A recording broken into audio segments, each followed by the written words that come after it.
Assalamualaikum warahmatullahi wabarakatuh. Pada pertemuan kedua ya, pertemuan penjelasan materi yang kedua akan saya jelaskan mengenai Unifit Modeling Language secara spesifik. Di pertemuan sebelumnya sudah saya kasih gambaran ya mengenai apa itu UML, keterhubungan UML dengan Object Oriented Programming. Dan hari ini akan saya jelaskan secara spesifik mengenai UML itu apa, jenis-jenisnya seperti apa. Saya harap ketika Anda mendengarkan penjelasan dari saya bisa fokus dan mengikuti penjelasan dari saya dari awal hingga akhir sehingga bisa dipahami dengan baik, karena mungkin aja beberapa pertemuan ke depan ini akan ada tugas ya yang berhubungan dengan apa yang sudah saya sampaikan. Makanya harap disimak baik-baik. Jika memang satu kali Anda belum paham, bisa diulang-ulang terus video penjelasan dari saya ya. Kemudian untuk absen nanti akan saya share, akan saya sampaikan di WA group. Jadi jangan pernah nanya absen itu gimana, kapan, pokoknya ikutin aja dulu, karena nanti seperti biasa ada sesi pertanyaan ya. Kemudian mungkin saja nanti saya bertanya. Makanya bagi yang tidak standby ya mungkin nanti absennya akan ketinggalan dan sebagainya, karena di beberapa pertemuan ke belakang itu selalu ada aja mahasiswa yang absennya terlambat dengan berbagai macam kondisi ya. Makanya kalau misalnya Anda pengen absen aja, mendingan japri ke saya kondisinya seperti apa. Jangan sampai ketika sudah saya minta Anda absen tapi malah Anda telat untuk absen.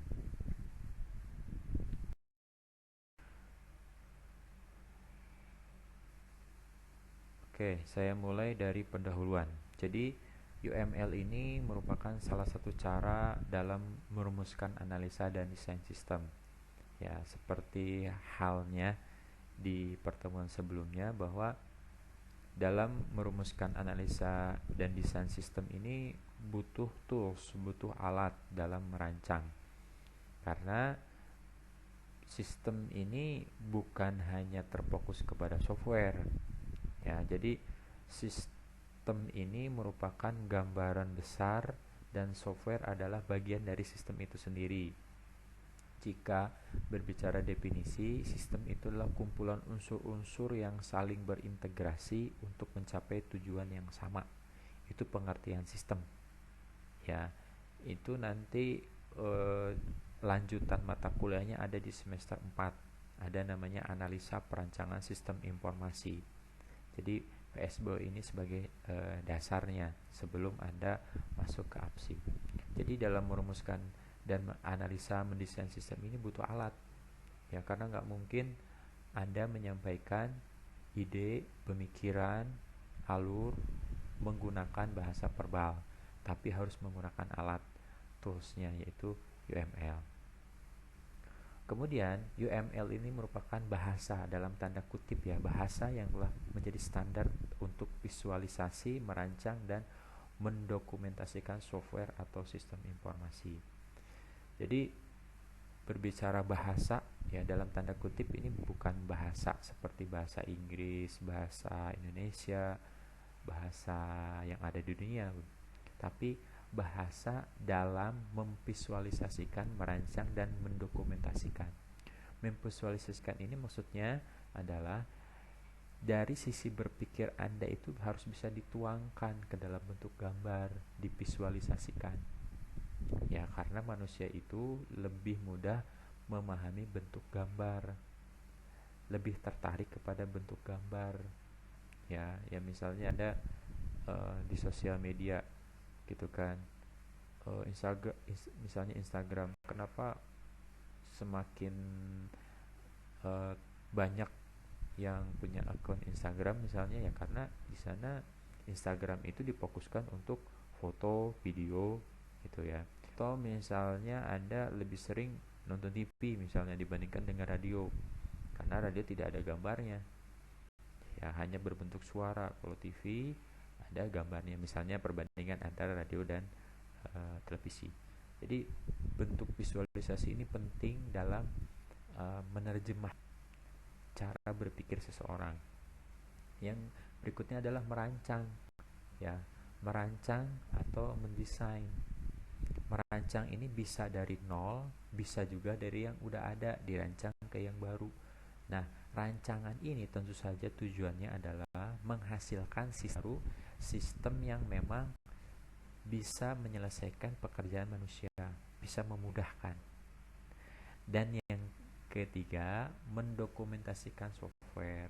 Ya, kalau istilah dokumentasi itu misalnya foto, ya di dokumentasi atau seksi dokumentasi di foto. Tapi kalau misalnya UML, konteks UML, dokumentasi ini artinya menggambarkan alur interaksi antara aktor dengan aktor, alur interaksi antara aktor dengan sistem itu sendiri. Nah, lahir setelah munculnya object oriented programming atau pemrograman berbasis objek, ya. Jadi sebagai standar baru dalam merancang sebuah sistem.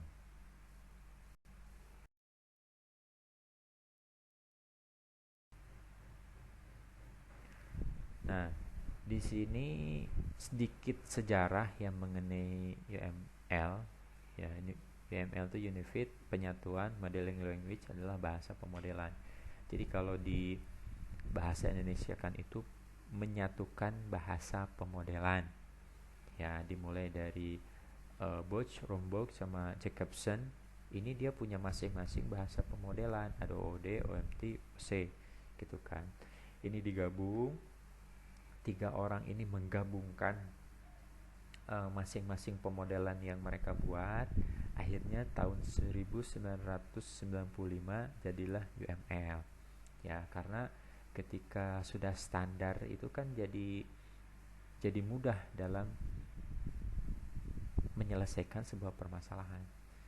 Kalau ilustrasi lain misalnya kayak di Indonesia ada istilahnya Standar Nasional Indonesia atau SNI gitu kan. Helm SNI. Kenapa harus SNI? Karena memang sudah ada hal-hal yang memang harus terpenuhi. Misalnya harus kuat di banting, kalau terjatuh tidak pecah gitu kan. Nah, ini standar utama. Itu kalau ngomongin helm SNI ya, standar. Atau sekarang yang lagi marak digunakan karena pandemi, misalnya ada wacana masker itu harus SNI, harus standar nasional Indonesia, ya harus sesuai aturan pemerintah gitu kan. Kenapa harus ada standarnya? Supaya semuanya aman, nyaman, itu dalam konteks masker gitu ya. Tapi dalam konteksnya pemrograman di seluruh dunia, perancangan sistem berbasis objek juga harus ada standarnya, harus ada yang memang dilakukan oleh semua orang tanpa terkecuali gitu ya. Makanya di sini di awal sejarahnya UML ini yang menyatukan dari beberapa bahasa pemodelan supaya sama. Misalnya kayak Anda kuliah di UBSI ngobrol sama anak Unsika ngomongin UML sama anak Rosma sama di ITB UML, ya kayak gitu semuanya sama.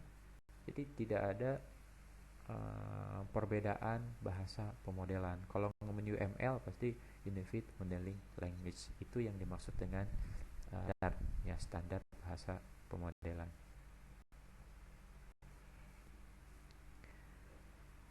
Oke, akhirnya untuk definisi UML ini sebenarnya banyak definisi UML ya. Anda pun secara pribadi boleh mendefinisikan UML. Kalau dari Penjelasan saya, UML adalah bahasa untuk menspesifikasi, memvisualisasi, membangun, mendokumentasikan artifaks. Ya, jadi artifaks ini bagian dari informasi yang digunakan untuk dihasilkan oleh proses pembuatan perangkat lunak. Dapat berupa model, deskripsi dari perangkat lunak tersebut atau sistem perangkat lunak. Gitu ya. Jadi kalau misalnya masih bertanya-tanya, masih berpikir dalam pikirannya, ini UML buat apa sih? UML itu makanan apa? Nah, kalau UML itu ya untuk merancang, menspesifikasi, memvisualisasi, membangun sebuah software. Ya kan Anda jurusan sistem informasi, ya pasti berhubungan dengan software, dengan perangkat lunak, dengan sistem informasi. Gitu ya.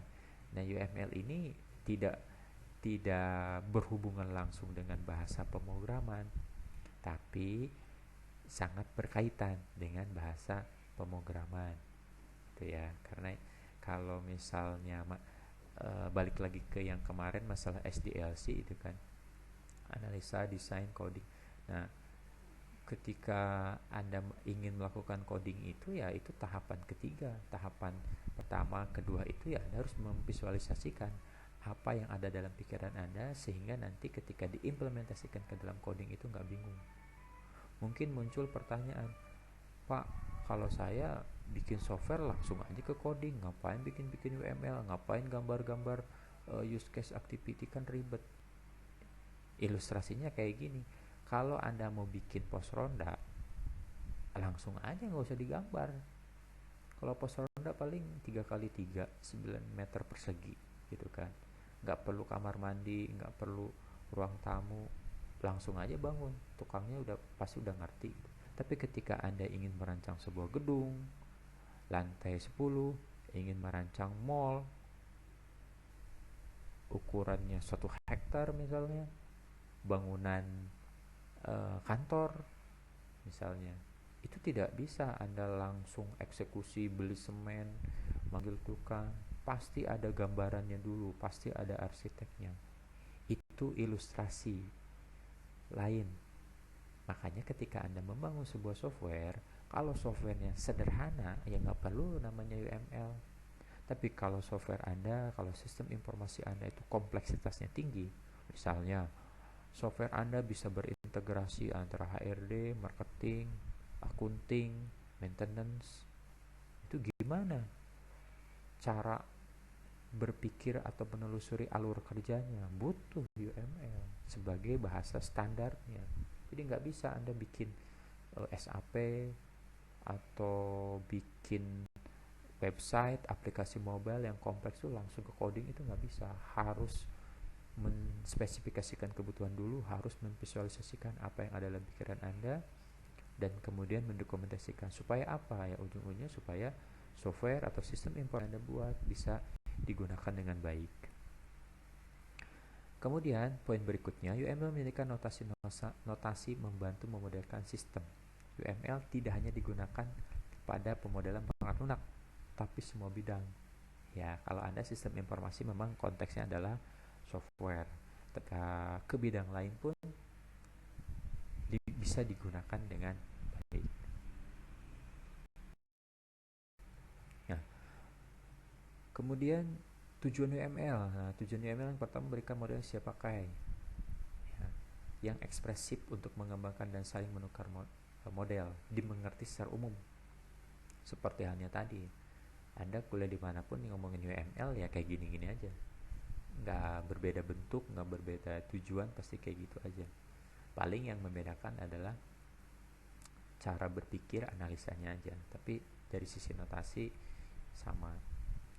Memberikan bahasa pemodelan yang bebas dari berbagai bahasa pemrograman dan proses rekayasa.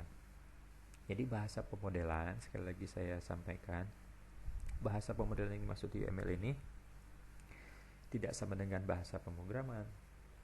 Kalau di bahasa pemrograman itu kan identik dengan statement, ya, if then else, looping, branching, ya, sekuensial. itu masing-masing bahasa pemrograman biasanya ada karakteristik masing-masing. Tapi kalau UML bahasa pemodelan nggak ngomongin statement tapi ngomongin notasi. Ya ada aktor, ya, ada include, ada extend, nah, seperti itu. Yang ketiga, menyatukan praktek-praktek terbaik dalam terdapat yang ada di dalam pemodelan.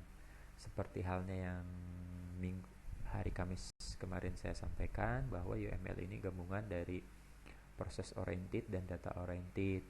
Ketika dulu Anda di semester 1 belajar PLAR, nah itu ke proses oriented. Kemudian kalau data oriented, DFD mungkin Anda punya kakak kelas dulu yang udah lulus dari PSI yang belum belajar UML, biasanya belajar DFD, data flow diagram. Data flow diagram digabung dengan chart, jadilah UML. Kemudian area penggunaan UML di sini banyak banget bidang-bidang yang tersentuh oleh UML, ya, sistem informasi perusahaan, bidang telekomunikasi, penerbangan, perdagangan, ya. Ini bukan hal yang aneh lagi karena ya sekarang di revolusi industri 4.0 bahkan mendekati 5.0, terus sekarang terjadinya pandemi gitu kan, pergerakan orang dibatasi tapi di satu sisi orang harus bekerja, gimana cara bertatap mukanya, ya sebisa mungkin menggunakan teknologi. Ya makanya saya harus menyampaikan ya Anda memilih jurusan sistem informasi itu ya tepat, Anda berada di ilmu informatika itu tepat, karena ilmu informatika itu ya ilmu masa depan.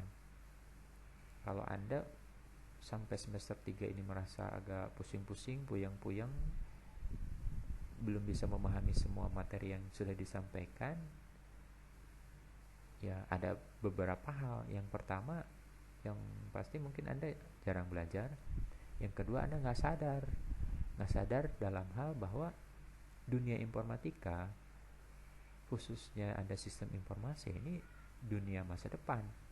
Jadi kalau Anda tidak berpikir ke masa depan akan sulit, ya.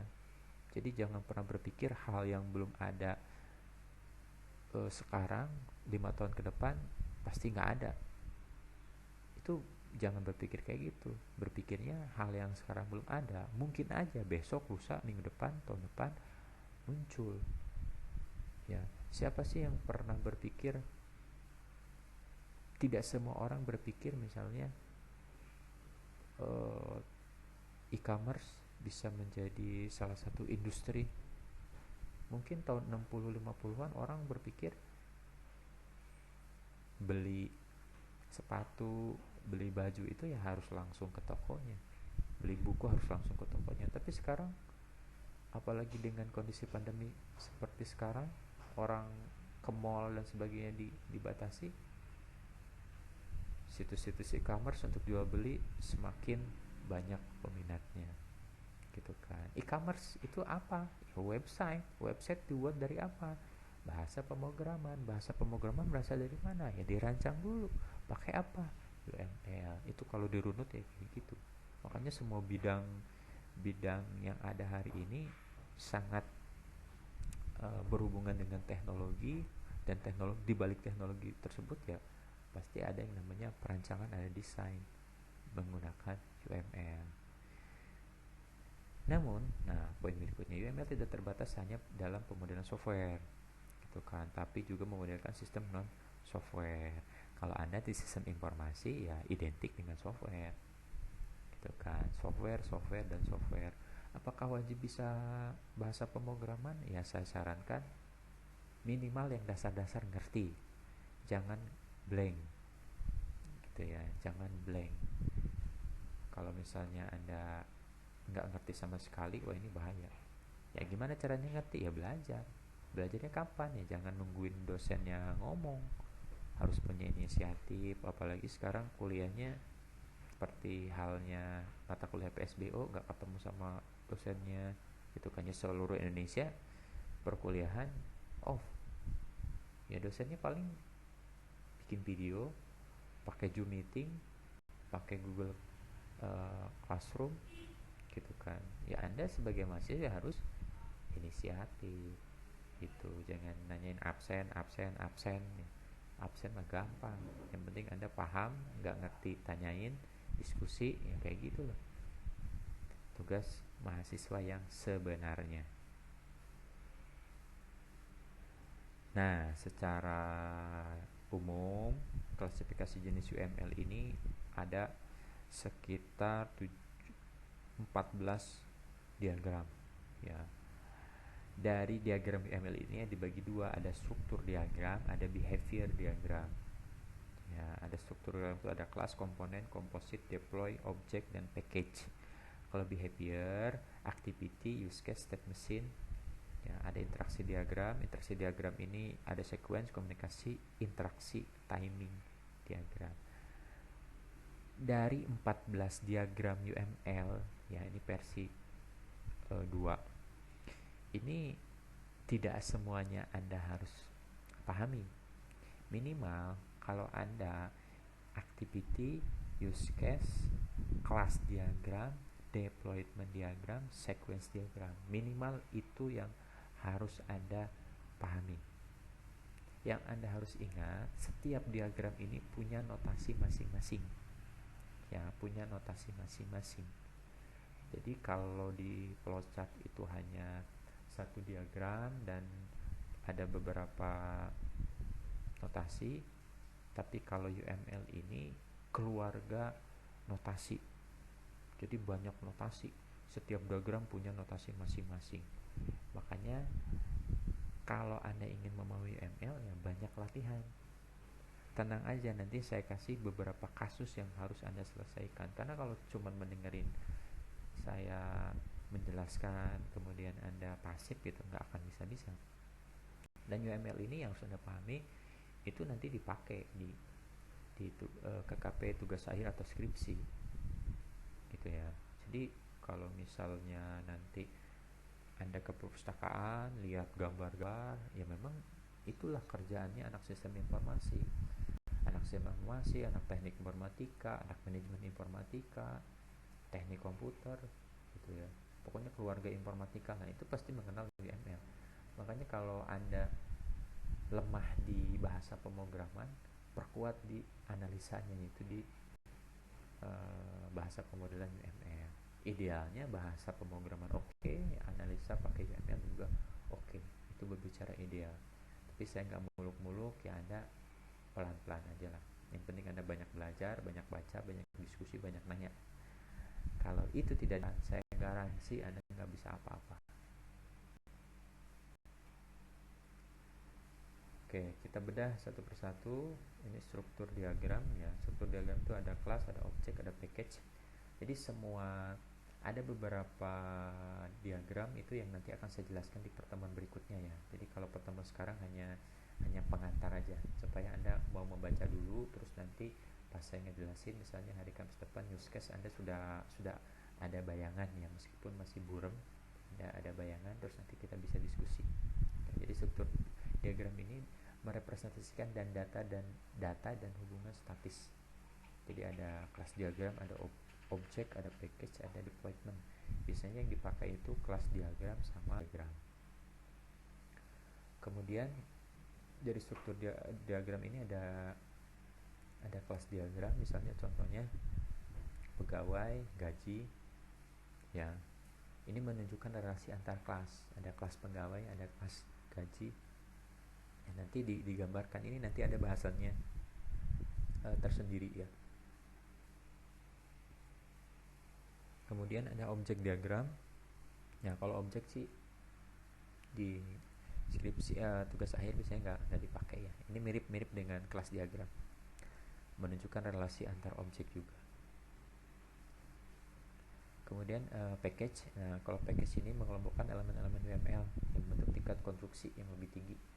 Jadi nanti ini ada penjelasannya tersendiri ya. Jadi jangan khawatir kalau Anda masih bingung. Kalau Anda bingung berarti Anda bagus punya keinginan untuk mempelajari. Kemudian ada deployment diagram. Nah deployment diagram ini arsitektur fisik. Jadi untuk menggambarkan jaringan-jaringan di dalam sebuah sistem, komponen diagram ini juga sama, relasi fisik antar komponen perangkat lunak, klien atau server. Karena misalnya kalau untuk hari ini, untuk sistem informasi itu pasti terhubung ya. Kemudian ada komposit, mengilustrasikan struktur internal dari sebuah kelas ya. Kemudian bagian yang kedua dari UML adalah behavior diagram. Behavior diagram ini menggambarkan relasi dinamis antar objek. Ya, ini yang penting Anda pelajari, yang menggambarkan antara interaksi aktor dengan sistemnya itu sendiri. Misalnya di sini behavior itu ada activity, ada sequence sampai dengan use case. Cuman yang wajib Anda pahami, yang pertama adalah use case diagram. Di hari Kamis depan akan saya sampaikan secara spesifik use case diagram itu apa. Kemudian ada activity dan sequence. Jadi 3 yang wajib Anda pahami di mata kuliah saya di PSPO.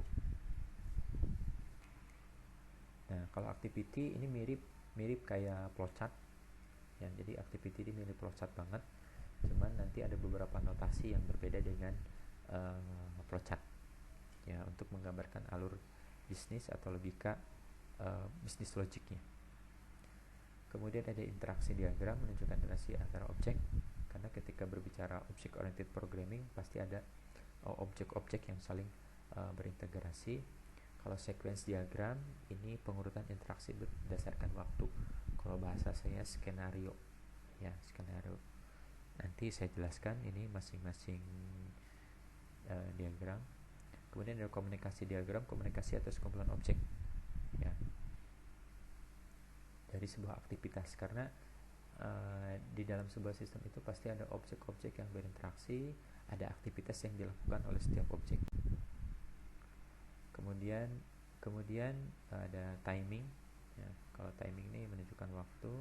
Ada behavior state machine ya. Ini saya ambil dari sebagian dari slide ya, sebagian dari sumber-sumber yang lain. Ada protokol state machine dan ada use case diagram. Nah, kalau use case diagram ini yang nanti pertama kali akan saya sampaikan mengenai diagram UML itu use case.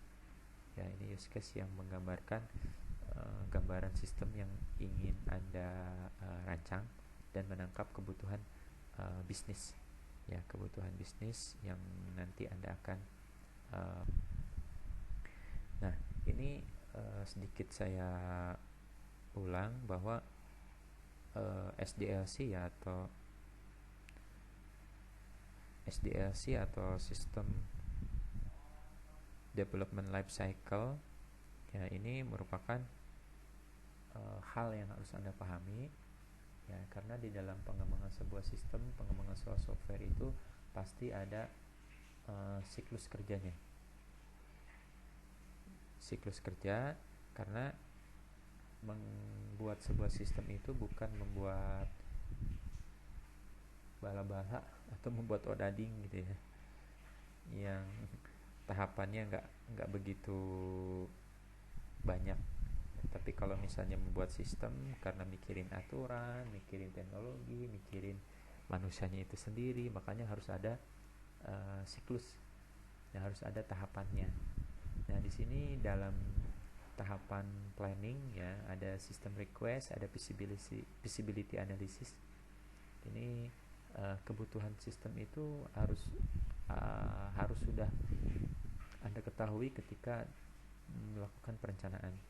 Nah, baru dalam tahap analisa, desain, implementasi. Dalam tahap analisa dan desain ini muncul UML, muncul diagram-diagram yang harus Anda buat. Dimulai dari apa? Analisis ada use case, ada activity, ada sequence. Itu ya, use case ini hal yang pertama kali harus ada gambar. Kalau use case-nya udah salah, ke activity, sequence, class, deployment ini juga akan salah. Codingannya juga akan salah. Ya, makanya tahapan-tahapan ini harus Anda pahami. Ya, minimal planning, analisis, desain, implementasi. Ya, atau PADI, disingkat PADI itu. Planning, analisis, desain, implementasi. Nah, sebagian mahasiswa menganggap planning, analisis, desain itu nggak penting. pentingnya langsung ke implementasi, langsung coding. Bisa nggak? Ya bisa. Kalau Anda bikin software yang sederhana ya bisa banget, 1+1 atau cuma input doang tampil ya bisa. Seperti yang tadi saya ilustrasikan, mau bikin pos ronda sama bikin gedung atau hotel 20 lantai kayak di Dubai, Burj Khalifa gitu kan, itu nggak mungkin langsung implementasi, ada planning, ada analis, ada desain. Begitupun dengan software yang Anda buat ya. Makanya ketika Anda sekarang belajar ke SPO, jangan pernah berpikir bikin software itu langsung coding, tapi harus ada planning, analisis, desain, kemudian implementasi ya. Analisis desain pakai apa? Jangan pakai flowchart ya, pakai UML gitu kan. Nanti gambar UML gimana? Dimulai hari Kamis depan, dimulai dari saya menjelaskan mengenai use case.